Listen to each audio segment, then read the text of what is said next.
Assalamualaikum warahmatullahi wabarakatuh. Waalaikumsalam. Selamat pagi anak-anak. Pagi. Ya, sebelum kita mengawali perkuliahan hari ini, alangkah baiknya kita memulai dengan berdoa kepada Allah Subhanahu wa taala. Untuk ketua kelas silakan dipimpin doa terlebih dahulu. Berdoa mulai. Selesai. Ya. Selanjutnya akan saya absen dulu untuk kehadiran pada hari ini. Saya mulai dari Reno, Hadir. Nabil, Hadir, Pak. Retno. Hadir. Ya. Ya. Terima kasih.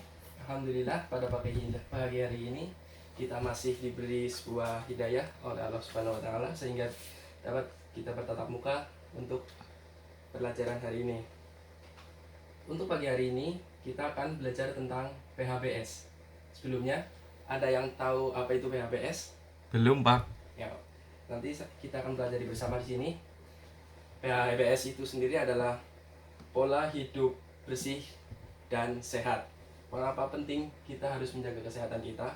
Karena untuk melakukan aktivitas sehari-hari, kalau dalam kondisi yang tidak sehat, tidak bugar, maka akan menghambat aktivitas itu sendiri. Mengapa? Mengapa kita perlu menjaga pola hidup sehat kita. Salah satunya yang paling kita awal, sebagai orang awal, yang paling kita harus pelajari itu adalah cuci tangan. Cuci tangan yang benar menurut aturan WHO dan Kementerian Kesehatan Republik Indonesia. Langsung saja di sini, apakah ada teman-teman yang sudah bisa cuci tangan dengan benar? Belum, Pak. Ya, kita di sini akan belajar tentang cuci tangan yang benar dengan bahan-bahan dan alat yang aman dan tentunya benar untuk kita semua. Kita di sini cuci tangan yang benar menurut WHO dan Kementerian Kesehatan Republik Indonesia. Sebelumnya kita akan apa sih alat dan bahan yang aman untuk melakukan cuci tangan? Satu, yaitu ada sabun untuk cuci tangan. Yang kedua itu adalah sabun mandi, bisa untuk cuci tangan juga. Kenapa kita harus memperhatikan itu?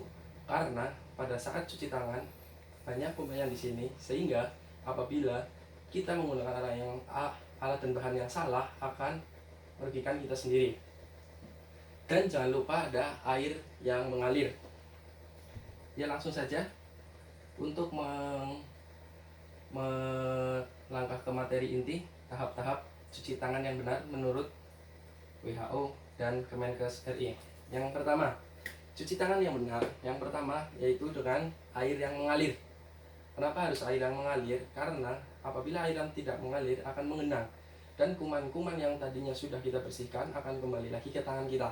Begitu? Paham anak-anak? Paham, Pak. Ya, yang pertama, step pertama cuci tangan yang benar, yaitu dengan basahi kedua telapak tangan kita dengan air yang mengalir tadi. Basahi dengan telapak. Terus ambil sabun secukupnya.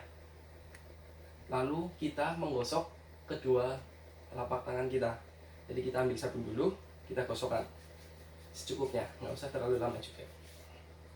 Itu yang kedua.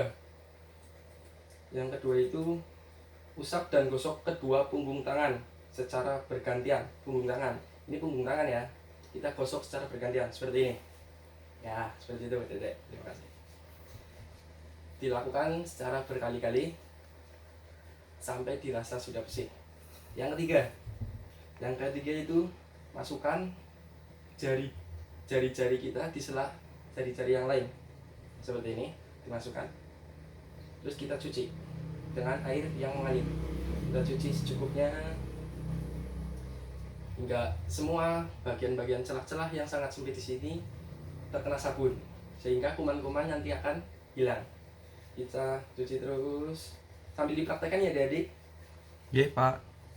Terus step yang keempat, bersihkan ujung jari menggunakan telapak tangan di sini, gosok-gosokkan. Agar apa tujuannya? Kuman-kuman yang ada di kuku, yang ada di dalam kuku itu larut ya. Kita gosok seperti ini, kita gosok seperti ini juga bisa secara keseluruhan. Kita gosok seperti ini juga bisa. Yang penting ujung-ujung kuku kita bersihkan secara maksimal. seperti ini, dan dilakukan secara berkali-kali. Terus yang kelima itu membersihkan ibu jari. Ibu jari tahu kan yang ini? Oke, ini ibu jari kita bersihkan secara bergantian, satu demi satu. Contohnya ini, kita buka tangan ini, kita bersihkan seperti ini sampai ke pangkal-pangkal sini, kita bersihkan seluruhnya, ya. Kita bersihkan, lalu ganti tangan satunya, bersihkan juga secara maksimal. Oke. Apabila pada saat cuci tangan mengurangi kekurangan sabun, kita bisa ambil sabun itu kembali untuk kembali membersihkan tangan. Yang keenam, lakukan kembali cara yang tadi, yaitu membersihkan ujung-ujung dari jari kita dengan cara menggosokkan ke bagian telapak tangan ini kembali seperti ini. Kita putar-putar sampai dirasa memang sudah bersih, kita hentikan. Tapi kalau belum terkena secara keseluruhan, kita maksimalkan dulu, nggak usah buru-buru juga, nggak usah cepat-cepat, karena kebersihan itu penting untuk kesehatan kita. Dan yang terakhir, kita bersihkan pergelangan tangan kita. Pergelangan tangan sini kita basuh menggunakan sabun tadi.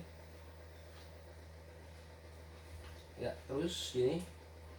Setelah sudah, kita basuh dengan air yang mengalir hingga keseluruhan sabun yang ada di tangan tadi itu hilang secara maksimal.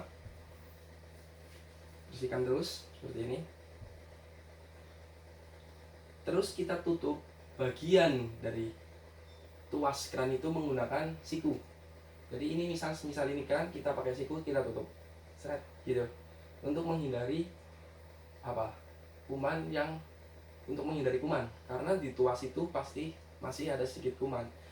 Untuk menjaga kesterilan tangan yang kita sudah dicuci, maka kita menggunakan siku untuk menutup tuas keran tersebut.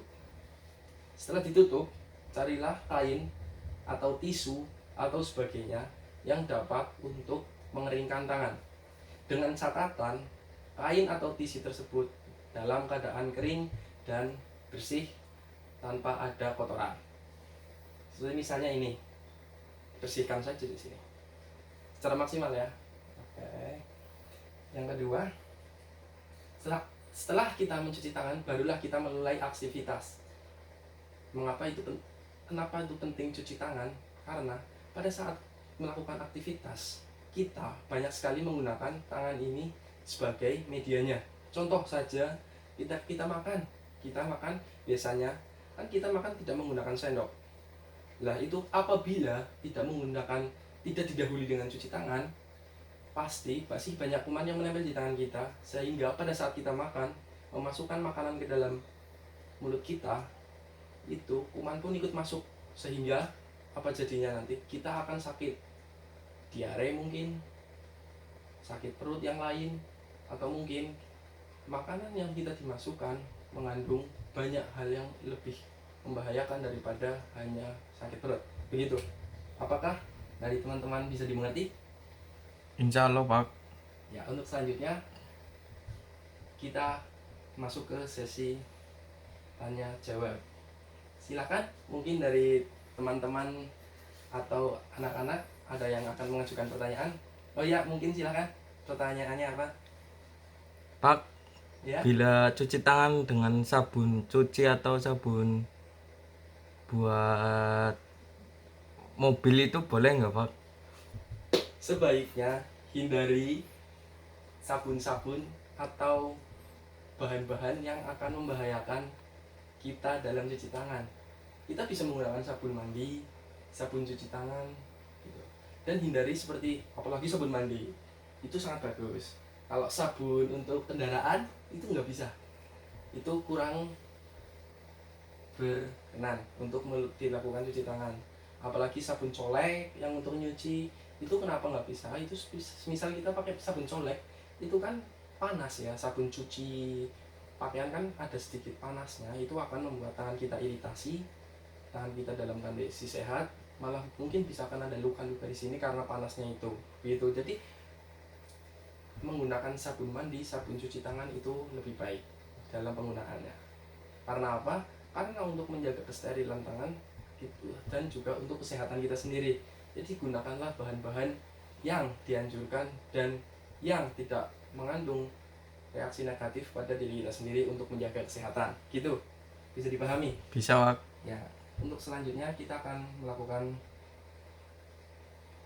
komunikasi terhadap teman-teman dan saya. Kita memberikan feedback. Sebelumnya kita akan evaluasi dari awal tadi hingga akhir. PHBS tadi sudah dijelaskan bahwa biasanya itu pola hidup bersih dan sehat. Yang kita bahas di sini yaitu cuci tangan. Mengapa PHBS itu penting di hidup kita atau di keseharian kita? Memang sangat penting menurut beberapa ahli kesehatan adalah investasi yang paling besar dalam hidup kita. Apabila kita dalam kondisi sehat, maka semua aktivitas yang kita jalani, yang kita lakukan di setiap harinya akan tidak terhambat. Apabila kita sakit, satu saja yang sakit, seperti mengonsumsi makanan yang tidak baik, cuci tangan tidak bisa, kurang menjaga kebersihan tubuh, itu juga masuk ke dalam PHBS itu sendiri. Begitu.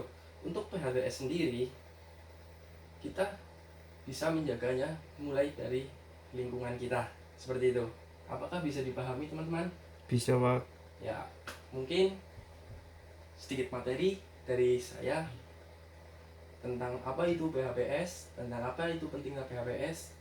Dan saya juga sudah menerangkan bahwasanya tadi ada materi tentang cuci tangan yang baik dan benar menurut WHO dan Kementerian Kesehatan Republik Indonesia.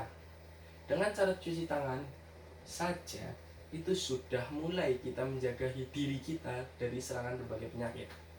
Mungkin sedikit karena waktunya terbatas, itu dari saya. Sebelumnya saya ucapkan terima kasih karena sudah hadir dalam kelas saya. Semoga ilmu yang diberikan kepada Anda bermanfaat bagi Anda dan saya sendiri. Dan jangan lupa, nanti kita sebarkan ke teman-teman yang lain yang ada di luar sana. Kita berbagi ilmu, sehingga ilmu kita bermanfaat bagi semua. Ya, terima kasih. Untuk mengakhiri perkuliahan pada hari ini, alangkah baiknya kita duduk dengan berdoa terlebih dahulu. Untuk saat ini, saya ingin sendiri memimpin berdoa untuk teman-teman semua. Ya, posisi siap? Berdoa menurut kepercayaan masing-masing, berdoa dipersilakan. Selesai. Ya. Terima kasih anak-anak, selalu jaga kesehatan dengan hal-hal kecil yang ada di sekitar kita. Sekian. Assalamualaikum warahmatullahi wabarakatuh. Waalaikumsalam. Pirang menit, Bil?